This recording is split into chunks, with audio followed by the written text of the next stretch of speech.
PETA, podcast every day in April, where during the month of April you'll hear about different topics and different stories and discussions that I have on my mind and on my heart to discuss and address for this month. It may be sports related, it may be stuff related. You may even hear some guests on the show that you may haven't even seen or heard from me addressing on the show. But this is PETA, and this is Podcast Every Day in April. Hope you enjoy.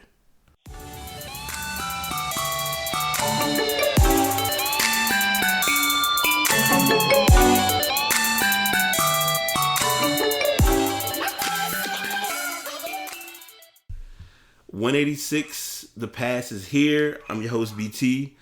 New locale, different location. Closing out the podcast every day in April. I do have a special guest here with me today. You want to say what's up? What's going on, people? This is Clarence. Yeah, this is so he's one of my former co-workers at a, as I call it, the location that I don't disclose on my podcast. But he is still with them, and he does a business. We'll go into that when we do our closing. But this podcast, I do my weekly shows, but this is like the last show. I was normally sit down and say, hey, blah, blah, blah. This is the end of the show. But he hit me up and we wanted to go ahead and do a sports bit. So I did the LeBron story. It may get a little bit of resurrection in this podcast. I'm going to forewarn y'all now.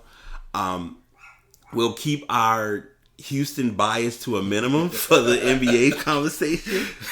I can't make any promises, but I know how it goes.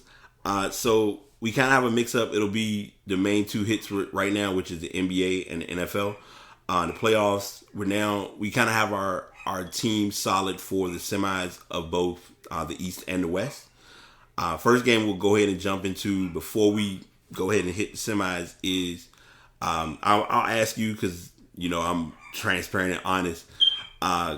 There was a Game 7 that occurred yesterday afternoon between a couple of big teams, one of them including the quote-unquote chosen one that I've talked about, known as LeBron. How did you feel about that game? Just your personal opinion. Honestly,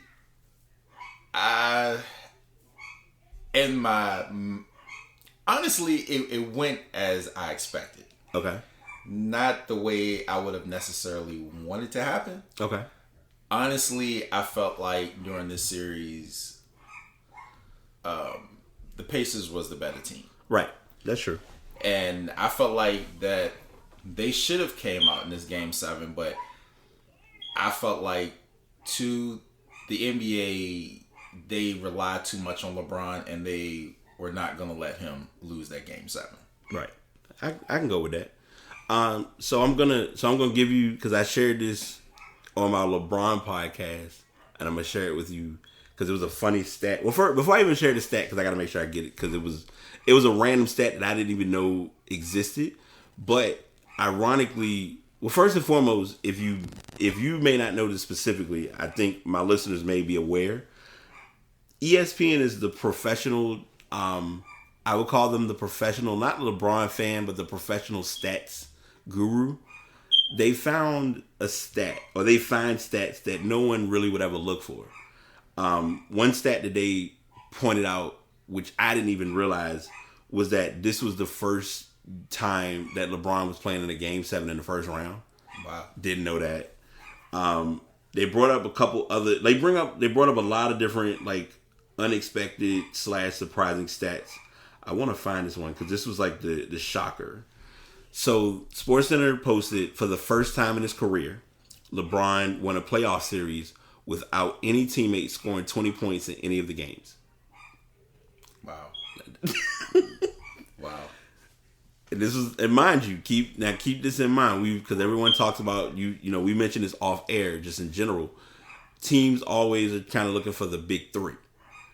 And if you really look at this year's Cleveland team, there's really not even there's like a 1.75.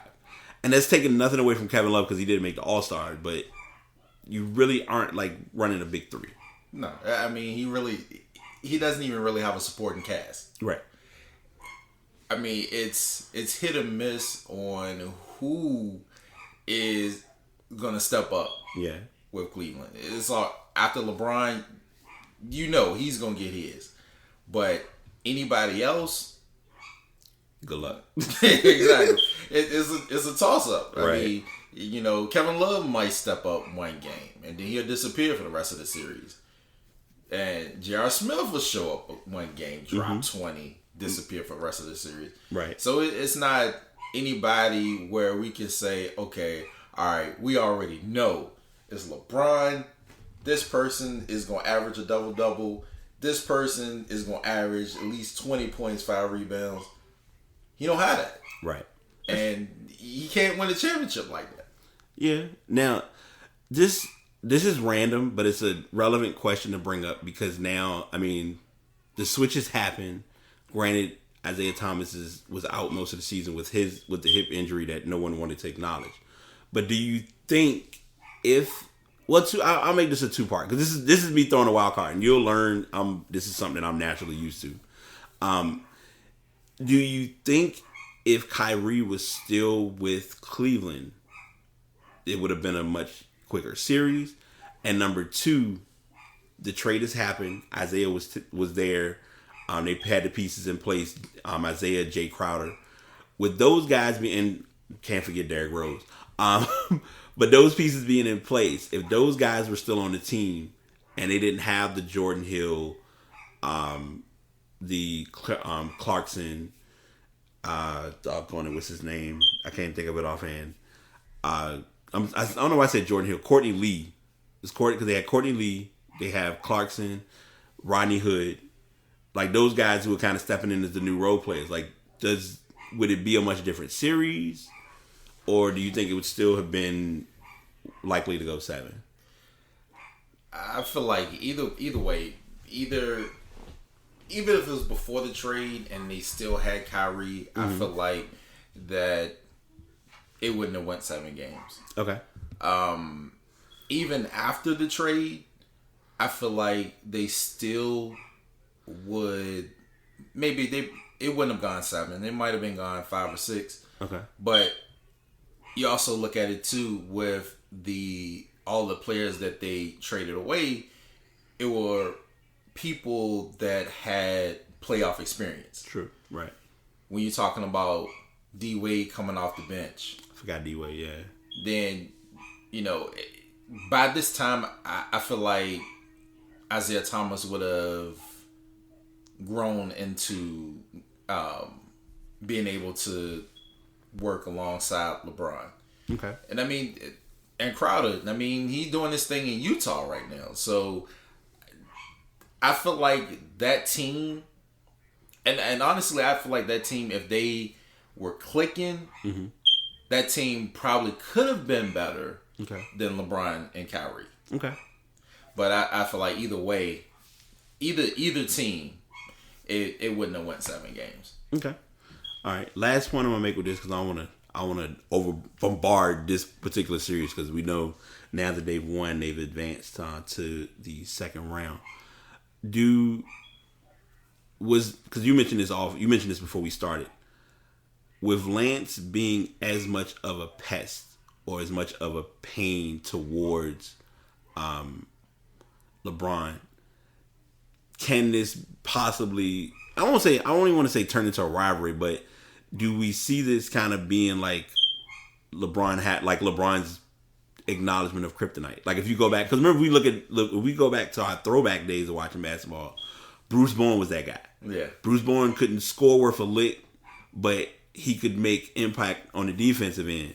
Yeah. And you look at it now, Lance makes his highlights most, every once in a while, but most of the time, to be honest, he's usually seen doing showboat highlight like he at the Rucker playing, doing a cross-up move and then it's a turnover out of bounds. But on defense, not to be petty, that year when he blew in LeBron's ear kind of like symbolized the beginning of where this is now. Yeah. So do you think this is like something that could be a pattern, like as, if they were to run into each other again down the line, or with the team that the Pacers have, and if LeBron stays in Cleveland, I definitely see this as a rivalry. Okay. Because after that incident with him blowing in his ear, I know it's like awkward to say it like that. Yeah, but it basically showed us how LeBron can be. Well, basically, he can fall to the mind games. Yeah, so to say, and nobody else has done that. True. And it's like, it's funny because I look at with all the stuff that Lance does, he kind of remind me of a more PG version of Dennis Rodman. I was about to. I'm glad you said that. That's the perfect. You was right in my head about looking at. I was like, I feel like that's who it applies to. But okay, because he do the crazy weird stuff. He's flopping. He's doing crazy stuff, but at the same time, he's playing ridiculous defense. And I mean, in the game 6, when Stevenson checked LeBron, LeBron only scored 6 points. Right. So that tells you right there that Stevenson is a problem for him. Yeah. Okay. All right. I can go with that.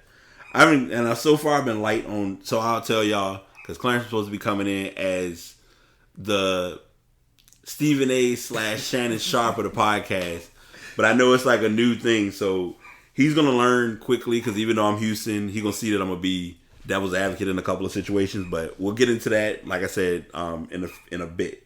So now Cleveland has moved on. Now they meet Toronto. Game 1 is tomorrow or Tuesday. Whenever y'all listen to the show on May 1st.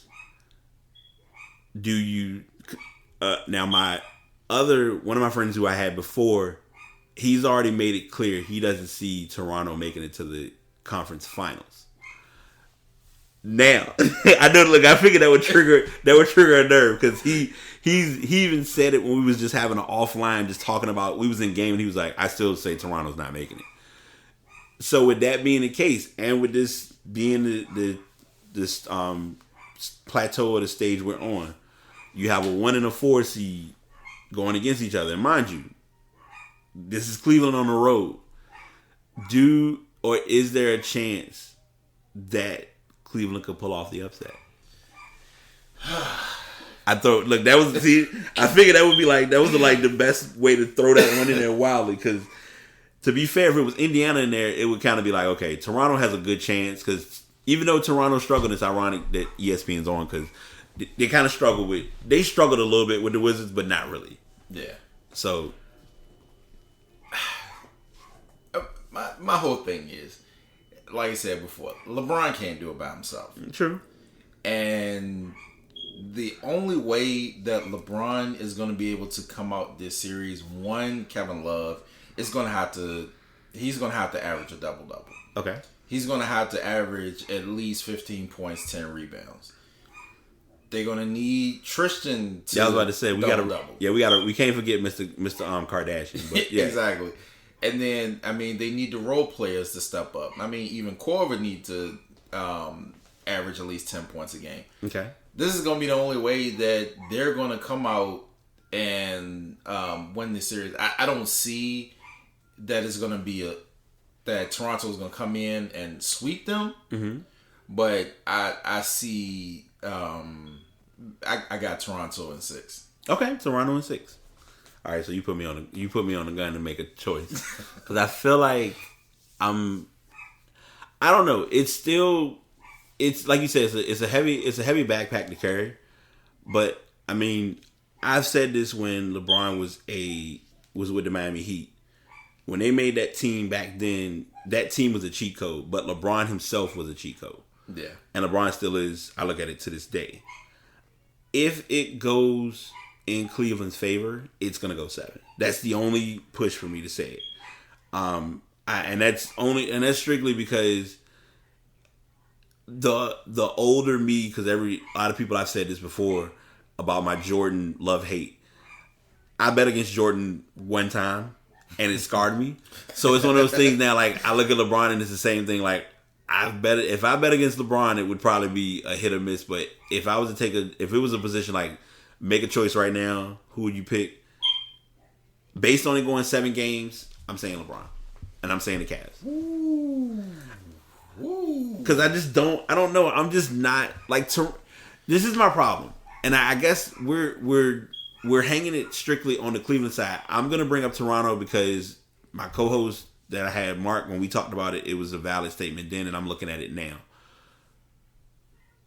DeRozan is a great player.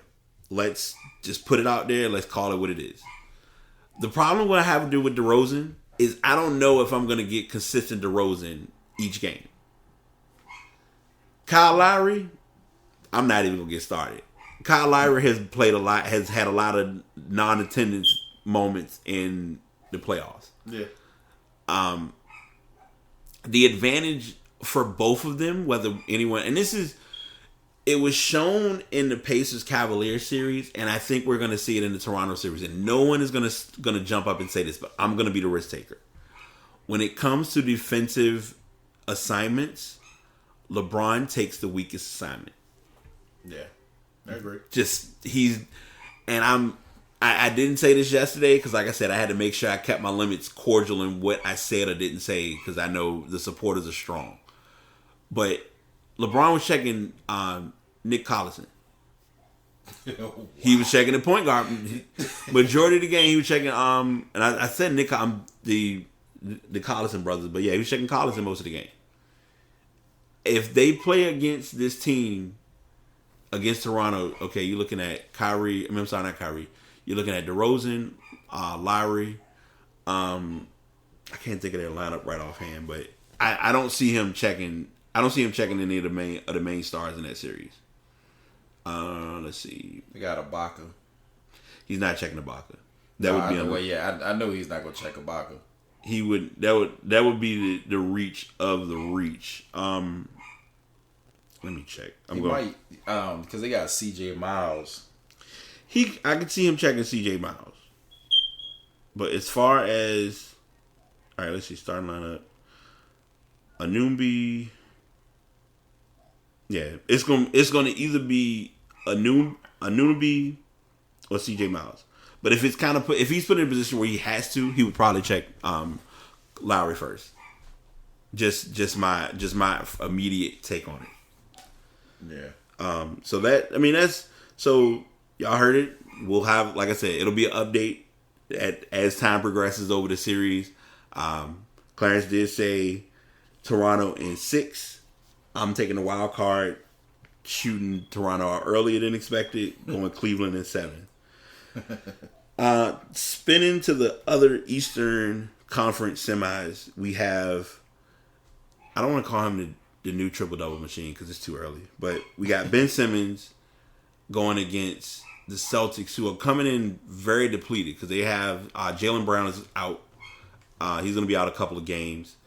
And we already know about the Kyrie Irving and obviously the Gordon Hayward situation. And this story was talked about a while back, and I'll bring it up to be the wild horse. Hayward was initially supposed to. They had made talks like he was likely going to come back this season, but they playing it smart because it's like no need taking his health putting his health at risk. Yeah. So you look at the process. Their main guy that they picked up, I can't think of his name offhand, the rookie this year. Doggone it. Fultz, yeah, Markelle Fultz. We're still waiting to see his breakout playoff wise, but we're seeing it, regular season he made a shine and it was great. And you're gonna see Tatum come in and make his mark. Putting all that information on the table. I'm passing it to you since I'm always calling it the pass. Are you going Boston or are you going Philly? Honestly, in this particular series, I have to trust the process. Okay. Only because right now, Boston, they're lacking that star power and that real veteran leadership. Even though Horford is there, but yeah, he's not the type of player that he could come out and drop 40 points if need be. Nah, yeah, that's true. And right now, I mean, they have good talent, but nobody stands out to where it's like, okay, all right, we missing all these guys, and they're just gonna just up and just take over the game. Okay. They don't have that. Right. And the way the Sixers are balling right now, I don't know. I mean, I feel like they could have swept Miami. Yeah, I feel like that too. And it's like, I feel like that this could be a series where Celtics could very well get swept. Okay. All right, that's I got you. He sees my face, y'all. Like he knows So we usually do references when I was at work. I always talked about flatline. I kind of flatlined for a second. Okay, so all right. Let me process because I'm trying to process everything. Trust in the process. Possible sweep. Okay. Boston is coming in. Boston comes in with the least rest. That's number one. I'll go ahead and put that on the table now because I gave most of my early things or statements. Excuse me. I am not sure. I think Ben Simmons will handle the pressure. That's not my problem. Embiid so far has been healthy, so we're not gonna. If it ain't broke, don't fix it. I'm good with Embiid. These other guys, it's a question mark for me on Philly side. And I'm not, and it's not to say that the same is the case on Boston. Because Boston, you could kind of look at the same thing and say, okay, Jaylen Brown's not there.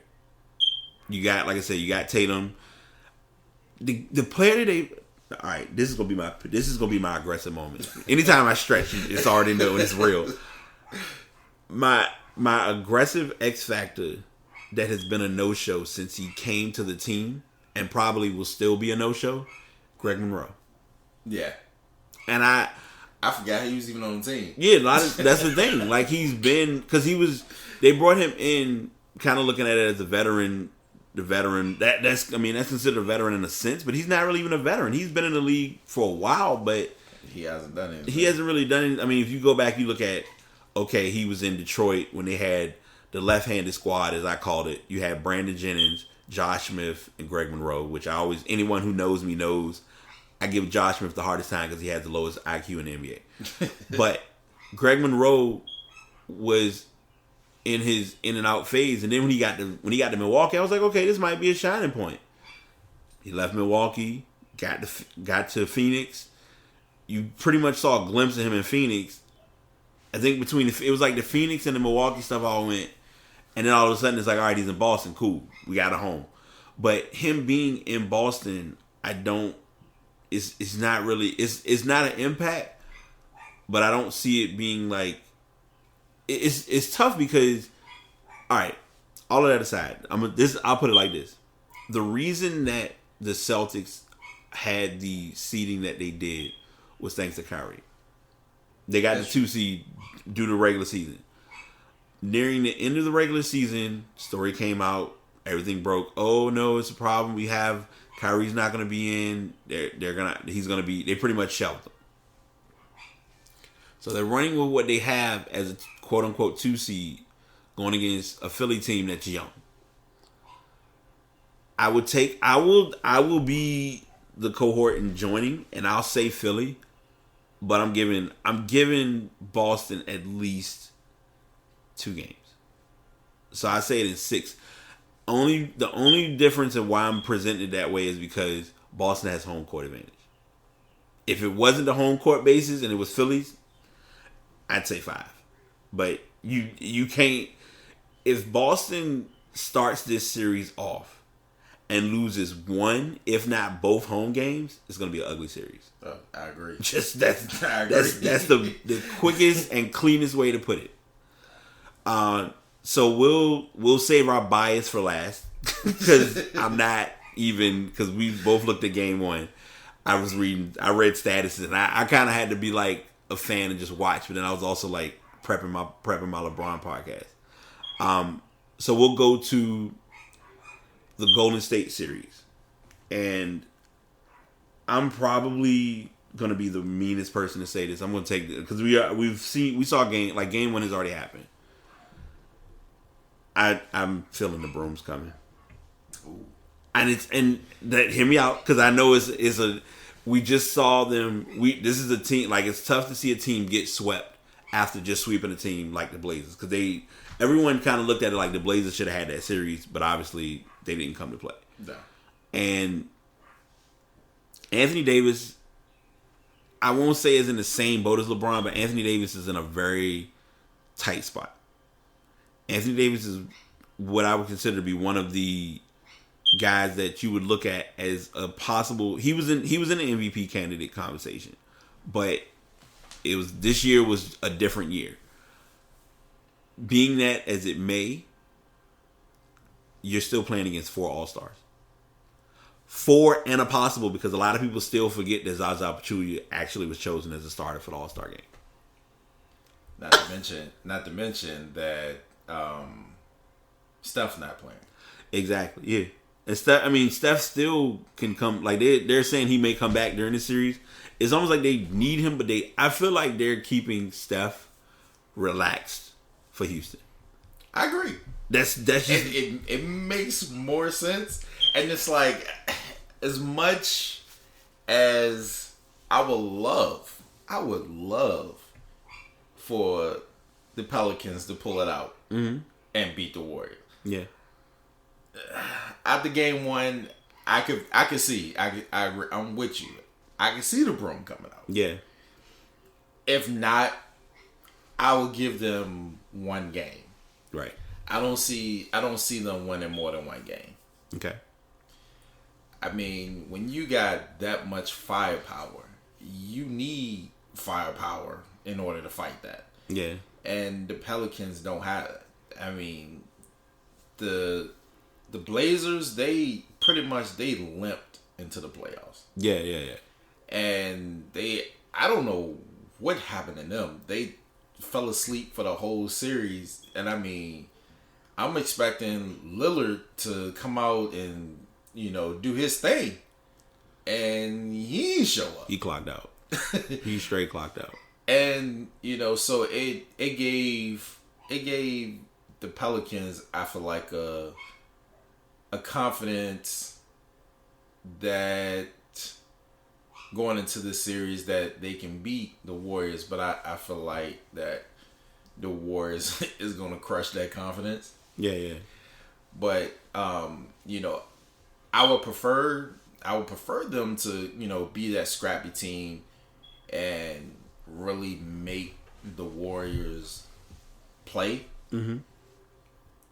I would love for them to take it 6 games. Yeah, for the sake of the series, and also it would be better for them to come in less rested than exactly well rested. Exactly, but I mean, if the Warriors still playing like they played game 1, they're not gonna be stopped. Yeah, I have because I thought about this when I talked about when I did the LeBron cast yesterday. I really find it amazing that it took, and it's a reverse of timeline, but it's just how we got to where we are now. It took LeBron's team with LeBron and Kyrie going 7 games against Golden State to make a contact of Draymond Green reaching out to Durant and saying, "Hey, come join us. We'll make a strong squad." He leaves the Thunder. Of course, it turned into the Westbrook versus Durant, which really wasn't Westbrook versus Durant because it was Westbrook versus the Warriors. Yeah. And then it turned to when they played against the Cavs this past season in the finals. It was one of the I won't say it was a boring series. It was just hey, we're gonna make it look like it's a good series, but in reality it's like Cleveland brought everything that they could, but you had 4 guys along with their bench, because a lot of guys that were on the bench were starting to kind of make their name for themselves. Even JaVale McGee avoided Shaqtin' a Fool for a while. Yeah. So it's like you go, you carry all of that information, you look at what you have for that period, and then you fast forward to this year, and this year I mean, like I said, I'm taking off the Houston bias hat because it's a true statement. Golden State was going to do what was smart, which was play to keep a spot, let alone keep a top spot, which is what they did. Mm-hmm. They got their spot. They got a good run as far as who they were able to play against. If they had played against the Thunder, it would have been a very interesting series, but it would have been weird because of the fact that it's always, going back to when we talked about the Thunder off air, there was no certainty of which Paul George or which Carmelo we were going to get. Yeah. Plain and simple. But all of that being said, we have what we have now. It's tough because I'm probably going to be mean to do this because I'm going to have to check my phone and confirm. But looking at the Pelican squad, okay. Rondo is going to be Rondo. Yeah, just call it for what it is. Because, let's see, game one, he kind of went into his, I call it the Rondo bag. He had 9 points, 8 boards, 11 assists. So I can go typical. With that. That's typical Rondo. You had Drew Holiday that played a solid game. He had 11. Davis only had 21, but he had 10 boards. Moore had 15, and I think this is Jordan Crawford, who I always wonder why his career goes back and forth with the NBA, but that's another story. Jordan Crawford, I'm gonna be honest. Jordan Crawford may have to step up because Jordan Crawford was that new version of a Ben Gordon, where it was like you got instant offense off the bench. And if you don't get that, we talk about it now with Isaiah Thomas. That was his role when he was with the Celtics was, hey, quick offense off the bench, opportunity to play, time to shine.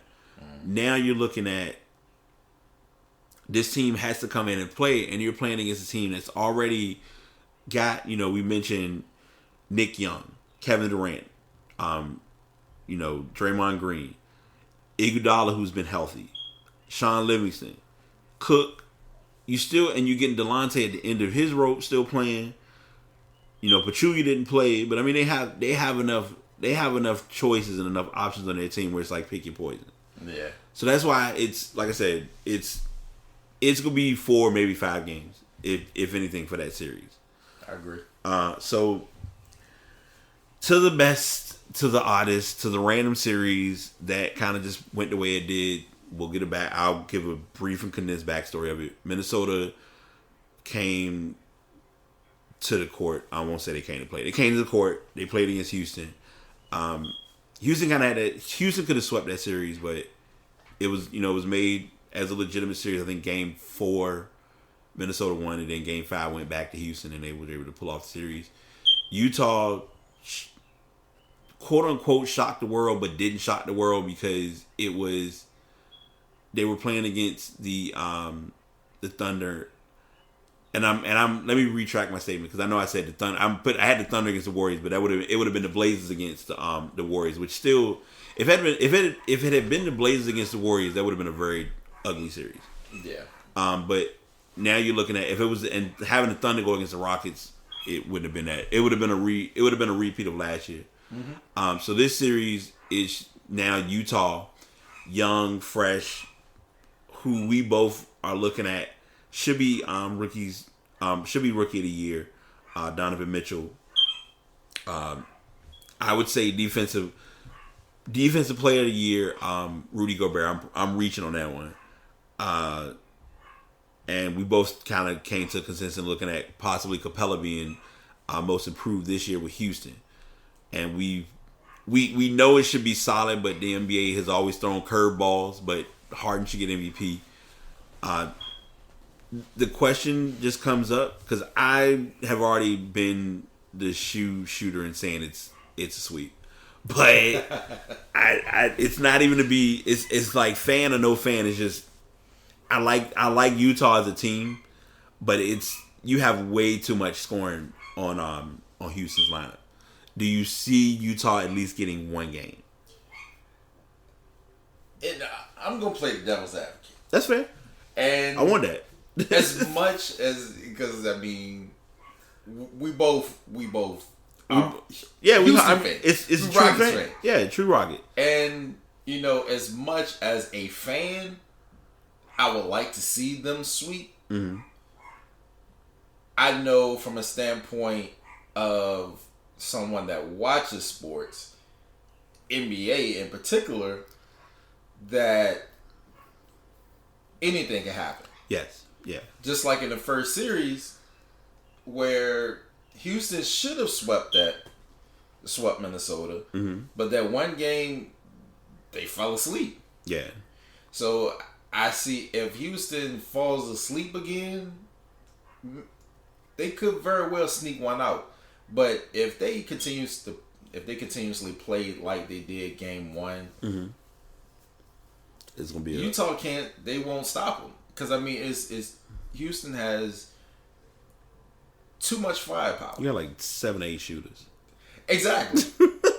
I mean it's hard to defend them.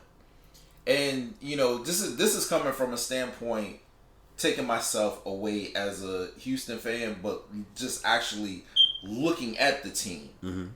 And you look at how they play, and when they're on. Right. And it's like you can't just like, okay, I'm gonna double team James Harden. If you do that, CP3 is going for that 3. Yeah. It's like you try to double team Harden and you try to trap CP3. You got Gordon open. Yeah, that's true. You got Ariza open. And then coming off the bench, you got Anderson. You got Anderson, and then you got Gerald Green. Right. Yeah, Gerald Green got some dirt time yesterday, which I was all for it. I was like, yay, you get to see him. Yeah, he come right in the game and chuck up a 3. Yeah. And I mean nothing but that. Yeah. But it's like it's too many shooters on the floor. And I like the way that Houston has put their team together to take out the Warriors. Yeah. Everybody thinks that, okay, yeah, we need to get a big 3. Yeah, I was one of those people that was like, all right, yeah, let's get LeBron and all that. Well, no, not even LeBron, but Carmelo. Oh yeah, true. Nate. It's like, so we can get a big 3, and it's like, once Houston started playing with Harden and CP3, and I'm like, okay, I don't think we need a big 3. I mean, they balling like this, and then Capella all of a sudden just start balling. So I'm like, okay, well, we got our big 3. Yeah. And it's like it's a big 3 in a good way versus other teams where their big 3 is guards, basically guards, right, and maybe a forward. Yeah, Houston has the guards, but having that post presence, that's going to be the rim protector, that's going to average that double for you. Teams need that, and I feel like that Houston has the team, the shooters that can take out basically any team in the NBA, including the Warriors. Okay. All right. Random question, because this is like not even Houston related. Well, it's Houston related, but it's not. Do you feel if Carmelo came to the team that the chemistry would be what it is now? If they had got Carmelo, like if they had that 3, if they had the Melo, Paul, Paul, and Harden. Honestly, I think the chemistry would have been there, but what we would have given up to get Carmelo It would have been a problem. Yeah. Okay. We wouldn't have the shooters that we have now, because I think at that time was Ryan Anderson on? I think Anderson was one. Anderson was one, and Gordon. Okay. It was like Anderson, Gordon, and I think it was somebody else. Okay. That was included in the trade talks.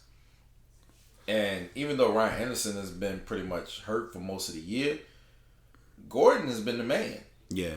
I mean, especially when Harden got hurt, he pretty much stepped in and, held it down until he came back. Okay. But I don't think that with Melo and that team that we would have had, that we would have gotten the number 1 seed or would have been that high powered offense that we put out now. Okay. So this will be my devil's advocate a little bit, and it's only because it's something that I've always seen with Carmelo. If you go back to his Denver days, it would have been a challenge of seeing it work. And the only reason I say that is because Carmelo has never known what passing the ball means, and that's what makes the team now very different. Is that because there was a play where I think Harden had the ball at the top of the key. He passed it over to Carmelo. I'm sorry, not Carmelo. He passed it over to Chris Paul. Chris Paul like faked like he was gonna shoot it, and he passed it over to PJ Tucker in the corner, and he hit the three. And it's like we have guys who shoot, but then it's like, no, you shoot it. No, you shoot it. Like it's like taking turns on who's gonna get points, because it was like I think in that stint, PJ Tucker hit that three, looked at Utah's bench. He hit another three like the next play, and was like mouthing off at the bench. So it's like you have that rivalry and that battle like there with the teams, but I just feel like Carmelo I've never been a fan of a player that gets the ball and legitimately spends, like it's a 24-second shot clock and you're spending 15 seconds just dribbling the ball. And that's what Carmelo has always done there. Either dribbling the ball or just holding it. And I'm like, nah, bro, you can't. That wouldn't have worked in Houston. But you gotta understand too, Harden does that a lot too. He'll sit there and dribble. Oh yeah, Harden would dribble it for like 23 seconds and then hit a step back three. Yeah. So, but I mean, I think the difference is, Melo is not as consistent. Yeah, he's not as consistent as Harden. Because I mean, it's like Harden is to the extent, he can sit there and dribble Rocky to sleep for 20 seconds and then hit that step back three, and there ain't nothing you can do about it. Right. And it's like, the crazy part is, it's almost like you standing in the middle of the street, you see that a truck is coming right at you, mm-hmm. and you know you gotta move, but you so scared you froze it. Yeah, because you caught into the move, all of his dribbling he's doing. Exactly. You see all the lights on the truck. It's like, oh, that's so beautiful. And you sit there, and then you get hit by the truck, and you like, oh, what happened? Yeah. And that's what happens every time. I mean, Harden standing right there. He's just dribbling, like step back three. Soon as I say that, step back three. Yeah. And I mean, and it's like whoever's guarding them, they're playing excellent defense. Oh yeah. They just can't stop it. So this will be I'll do this as like the Houston breakdown, and then I'll go into we'll do a prediction for like I guess finals, and then going to football a little bit. And this is take off your Houston hat. Do you think Harden travels? All the time. Man, I think he be taking like 13 steps before. I feel like the NBA, and people get mad when I say this, because me with playing basketball and being like part of it so much, I had to kind of get people upset to get them to understand the NBA gives you an extra step, and I don't think it's acknowledged, but it's also the basis of how some players are doing moves, because I've seen it in game. I've seen a player pass the ball into LeBron. LeBron would take 2 steps, then dribble. Ref won't call it. The only ones that'll be blatantly obvious is the person got the ball and he just walking up the court, and it's like, all right, I can't not call this. It's gonna look obvious. LeBron did that in the last series. Yeah, he did that one time, and I was like, I'm sitting there and they showed it in slow motion because I was, oh yeah, it's a great move. I'm like, yo, he took like 6 steps, mm-hmm. and the ref didn't even call it. I mean, he just like 1, 2, 3, 4, 5, 6. I'm like, yeah, okay. I'm like, that's not the first time I've seen LeBron pretty much just, go on a nice little travel. Yeah. little vacation, little field trip on the floor while holding the ball. And I think he like the king of that. Oh yeah, he is. But I just find it funny because now we're in that era of basketball where it's like it's almost like it's acceptable. Because the thing is, it's tough because guys, when you're trying to show somebody how to play now, it's a challenge because you don't know what's considered travel. Like it's is nearly equivalent to watching games on TV, like playing basketball in real life, and then you look at when you watch AAU or high school basketball, and it's like, so he took 6 steps. Like, how did the ref want to make sure he get to Kentucky. Never mind, they can't call it. Oh, the ref said he did a Euro step. Yeah, Euro my Euro my tail. I ain't even gonna try it. Nope, not giving you that one. So we have those. So we got those series broken down. I guess we'll see how they all come out and cap off at the end. Bold prediction, because it's early. Finals, Eastern West Finals, and champion right now. If you had to take a blind shot.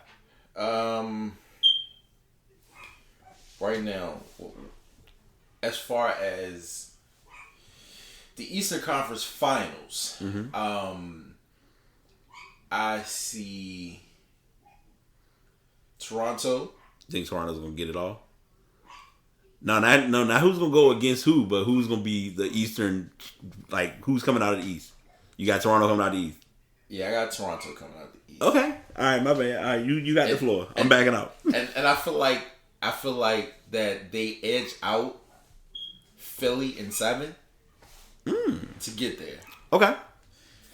Then the West, not because I'm a Houston fan, but I feel like Houston was built to beat the Warriors. Okay. And I feel like that Houston is basically going to outgun them. Okay. And I think Houston is going to win in 7. So I think both conference finals is going to go 7 games. Okay. And then in the championship, Toronto versus Houston in 6. All right, I'm with that. I guess I'll make my shot now. I can't say it's gonna be it's not gonna be a part 4. Let me go ahead and get that out of the way now. Everyone who's looking for Cleveland and Golden State, you can forget it. Nope. It's probably gonna be. I mean, Philly. You know, I see Philly winning their series. Toronto's got theirs. Well, no, I picked Cleveland winning. Based on my projections, I have Philly versus Cleveland. So I'm gonna go Cleveland. Ooh. Yeah, I'm going Cleveland. I still feel like, I mean, because it's nothing. I just feel like Ben Simmons is gonna get the exposure is gonna have. Because I'm going based on, because I can't sit there and say Toronto, especially based on what I picked early in my picks. Yeah. So I'm going Cleveland, and Cleveland's gonna beat Philly in, I'd say 6. Ooh. And on the West, it's like, this is where I'm the biased Houston fan, but it's also like Golden State it's a matter of how Golden State plays in this series. Because if Golden State sweeps New Orleans and Utah gives Houston a fit, it's gonna be based on who's well rested going into the conference finals.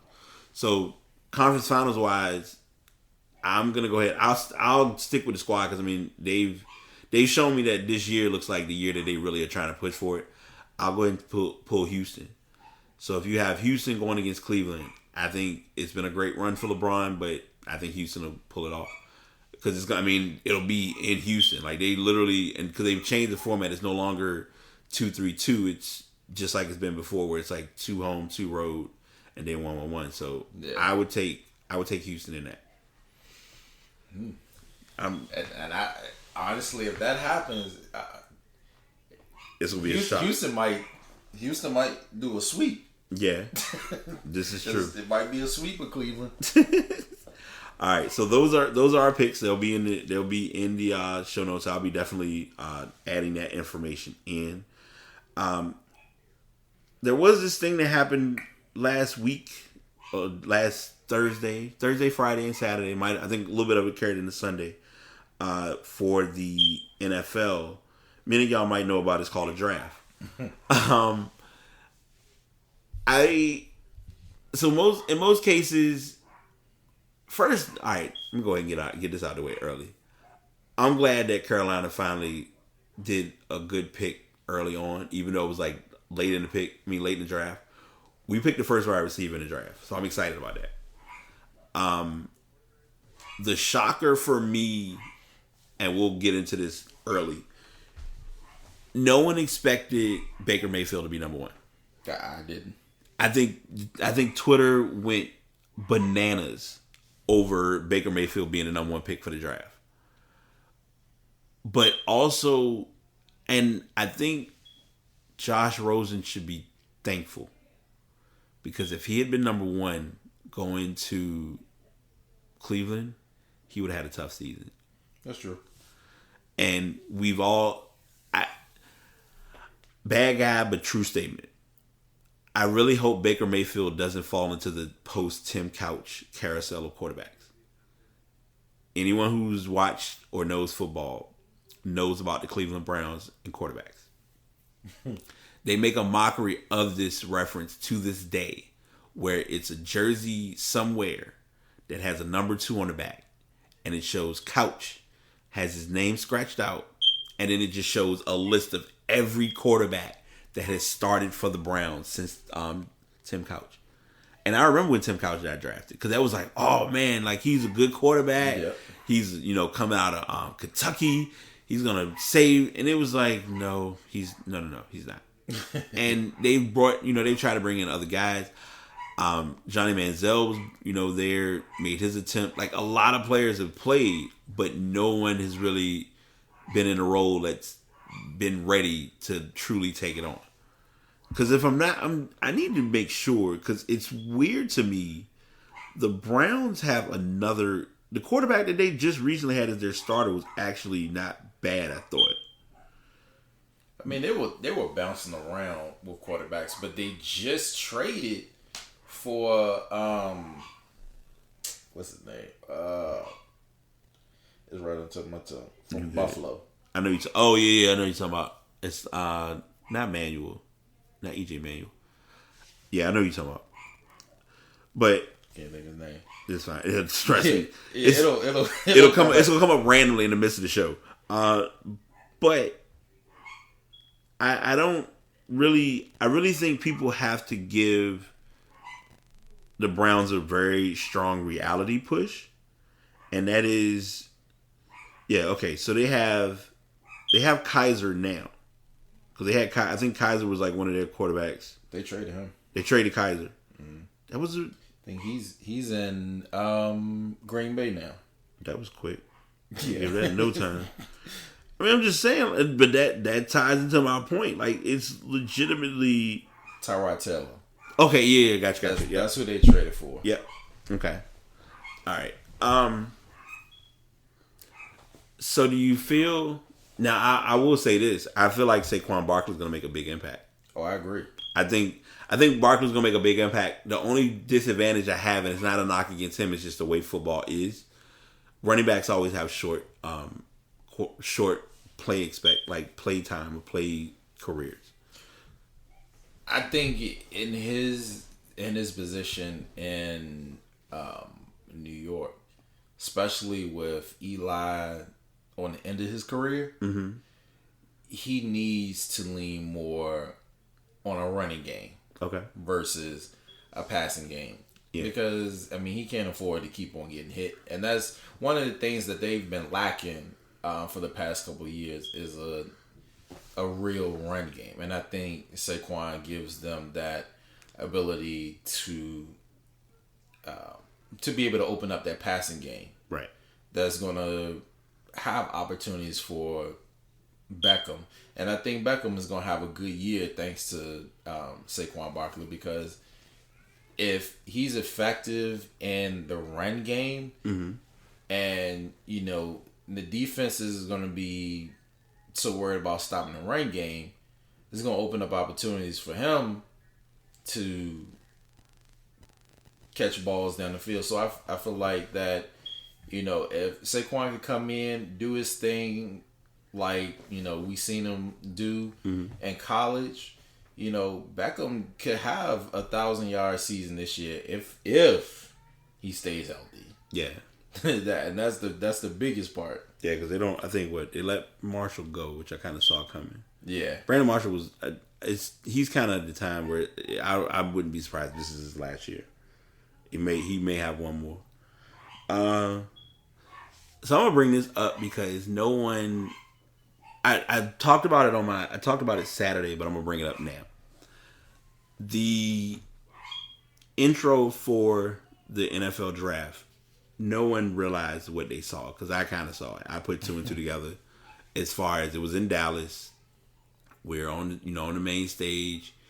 I can't think of who. I know it was Troy Aikman, Jason Witten. I couldn't think. I don't know if it was Roger Staubach or whoever the third Staubach. So you had those three guys throwing the ball into the crowd. When I saw Jason Witten doing it, I was like, why do they have him in that role? I'm like, is he about to retire? So it didn't look right. Mm-hmm. And then not too long after they made the announcement of him retiring or talking about retirement, do you think he's actually going to retire? He should.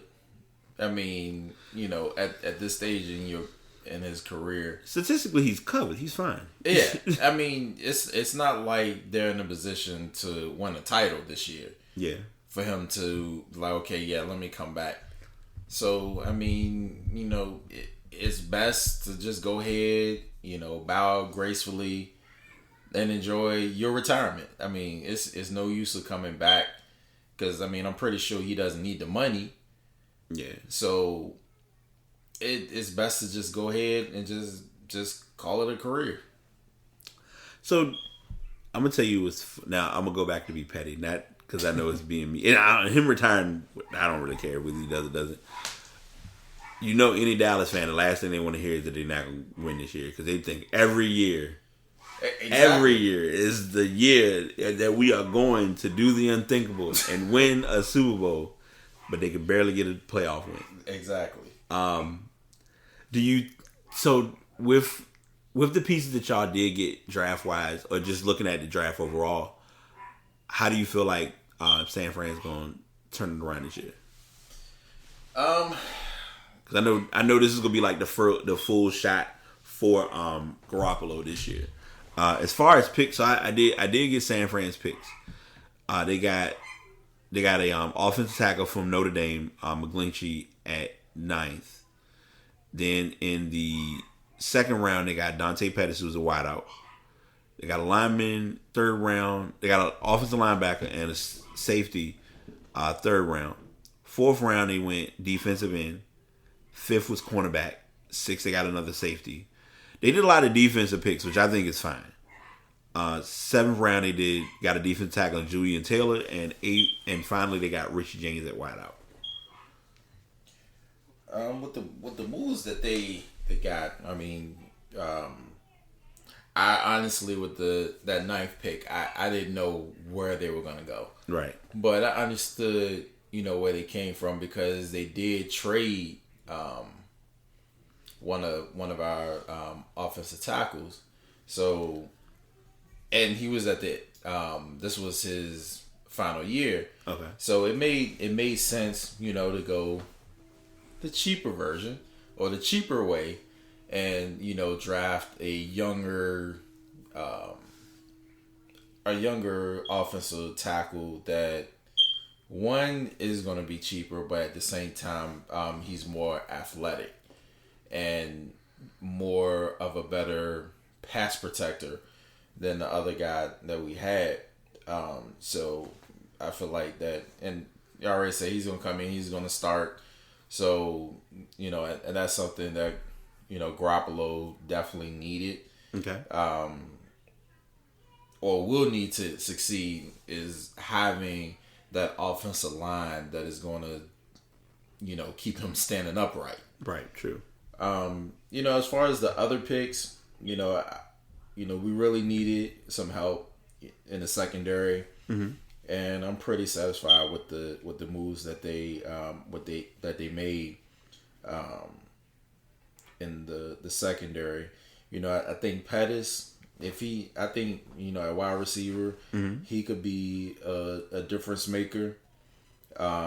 Whether it's playing wide receiver or in the return game. Yeah. I can see that happening. don't know about too much about Richie James, but I guess we'll see what happens. But I think overall, the Niners had a pretty solid draft. Okay, I can go with that. Carolina did, like I said, Carolina was pretty decent on their draft. I know they gave, like, grade wise, I think they put A's for the picks. Our first pick was like I said, was a wideout. We did get a cornerback in Dante Jackson. Then we went safety, tight end, which tight end I think is kind of giving a clue that Greg Olsen may look at calling it a career, which I wouldn't be surprised. Okay. Marquise Haynes, Jermaine Carter was picked up at inside linebacker, then Andre Smith at inside, and defensive tackle Kendrick Norton. And we had this conversation off air. I know you mentioned it as well, and I think it's a good pickup with Shaquem Griffin. How do you think that will work out with Seattle? I mean, just seeing some of his highlights in college. Mm-hmm.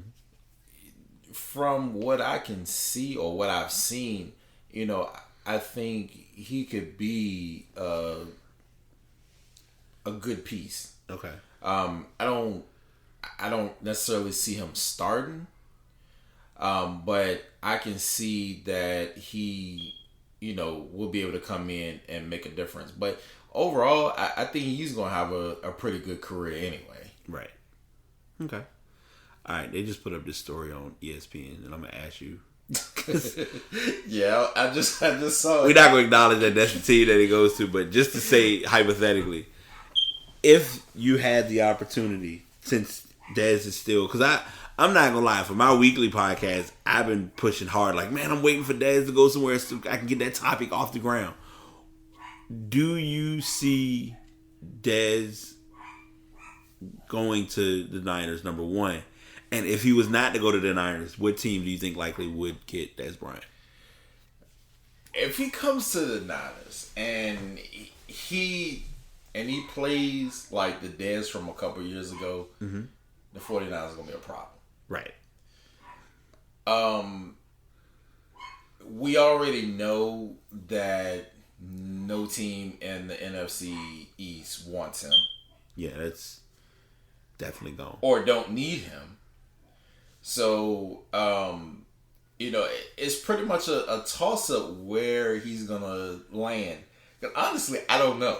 Yeah, I mean, and it's like he could end up anywhere. I mean, it could be breaking news. He signed with the Colts, so it's like, yeah, it's anything can happen at this point, But honestly, I feel like that the Niners would be a better fit for him, mm-hmm. not just being a 49er fan, but just from the standpoint. One of the things that you would want, especially you're a veteran wide receiver, is that you have a good established quarterback. And Garoppolo has proven that, he can be a good quarterback in this league. And for those that have followed football and, have followed Garoppolo's career since he's been a Niner, and we didn't have no good wide receivers last year. He made him work. He made what he had work. Exactly. And we went 5-0 with him. So I'm like, okay, if he's able to do this with nothing, if you give him some weapons, he's gonna shine. Yeah. And that's why I feel like that would be a good place for him, and just thinking about it, another place that could be a good spot for him, Green Bay. Yeah, that's true. That would definitely be a good home. Dez is an interesting piece because I think the delay with this, because I'm not gonna lie, when the story broke, I was like, man, they'll get him on the team like in a couple weeks. But then I'm like, okay, let me think about what's going on with me personally, and I'm like, yeah, it takes time. So with this case, I feel like it's the same thing as far as just teams are trying to look at everything and see what's the best fit.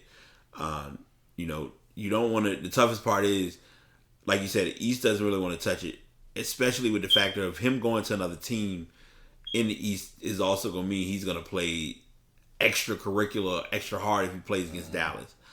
And I saw it when the story kind of hit where they said, well, yeah, it's a possibility he may go to Carolina. I was like, okay, that's going to be interesting, but I doubt it. Because the challenge with him going to Carolina, if he had went and they had pulled the trigger for that trade to happen, that pickup to happen, that would have meant that they would have played, Carolina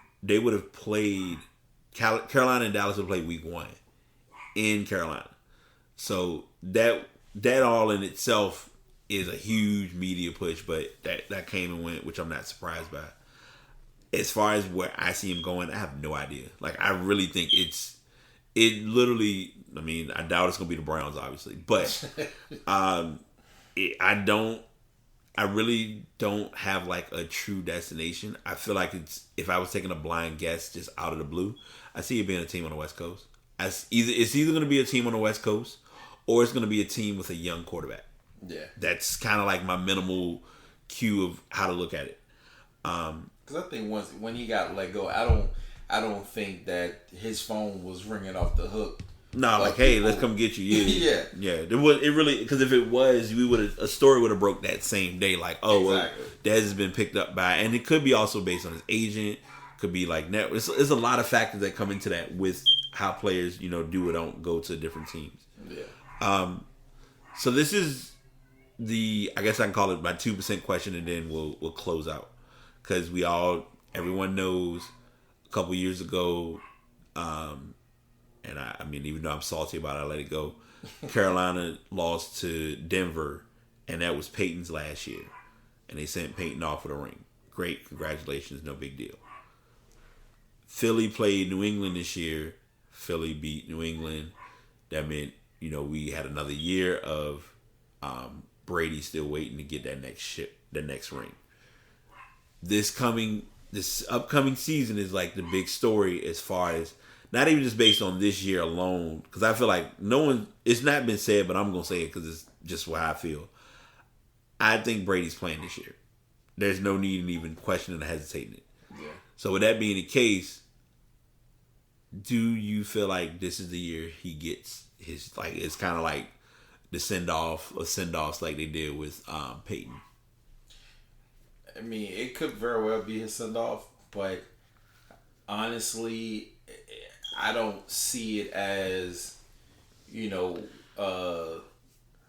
successful end of the line, jump on your horse and ride along in the sunset. Yeah. Because Peyton, he had to grind and dig. Oh yeah, he did. Because they had to beat the Patriots to get to that matchup. Exactly. I remember. Exactly, and I think that this year, looking at all the moves that have been made, it's gonna be more competitive. Right. And I think this is probably going to be one of the hardest years the Patriots will have to go through in order to get to the playoffs, let alone the Super Bowl. Right. Because, I mean, you look at Cleveland, even though they made a lot of moves, they haven't played together yet. Mm-hmm. But, I mean, at the same time, they can come out and be, their team out of nowhere win 11 and 12 games. Right. We don't know. Yeah. So, and then you got other teams that made moves and, depending upon what Steelers team show up. Yeah. I mean... That is very true. It's kind of hard because, I mean, last year I had the Steelers coming out the AFC. And they went on vacation before the playoffs started. So, I mean, it's kind of hard to say, but, I think with all the moves that, all the teams have made on both sides, it's going to be hard for Brady to, get to the playoffs. Mm-hmm. Or not necessarily get to the playoffs, but get to the Super Bowl. Yeah. But, honestly, with the teams making moves and everything, he may not get another championship. Okay. I'm with that. So I'll give two assessments and we'll do a salutation and breakdown, because I want to definitely get your brand out there, because we talked about that off air a lot. I always am the meanest fan against the Patriots for a lot of reasons. Me too. My first one has always been because of the field goal. Matter of fact, no, I always called it the Janet, because many people I'm always going to remember, but people would never think of it. The Janet Jackson Super Bowl, Carolina, New England. So that's number one.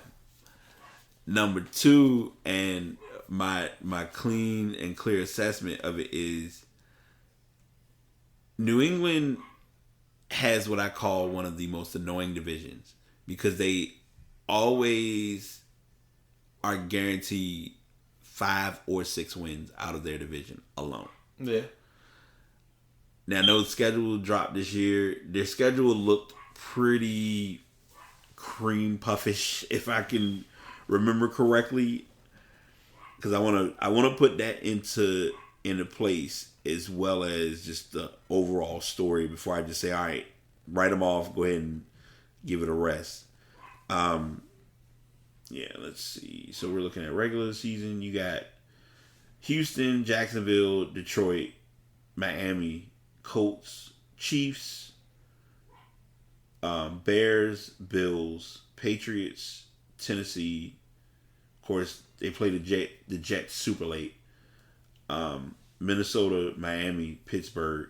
Pittsburgh game I'm looking at is probably being that'll be game of the year early on. I know that's like late in the season. Buffalo, they play Buffalo, and then they play the Jets. So it's like their three of their last 4 games are against their division teams, and 2 of them are at home. So it's like those factors for me alone is like, all right, I can see them going 11-5. They'll go 11-5, possibly win the division. Super Bowl wise, like you said, it's gonna be a matter of the run and how other teams played that particular season, and it's legitimately like everyone calls it any given Sunday. I can see them going to the conference championship. Whether they get a Super Bowl or not, I doubt it. Regardless of what is or isn't said, people can have a love or hate towards Brady. I won't say the greatest, but Brady's, to me, one of the greatest quarterbacks we've seen. Because Brady's like an illegal cheat code. And then what benefits him even more is there aren't many quarterbacks that, one, can stay upright.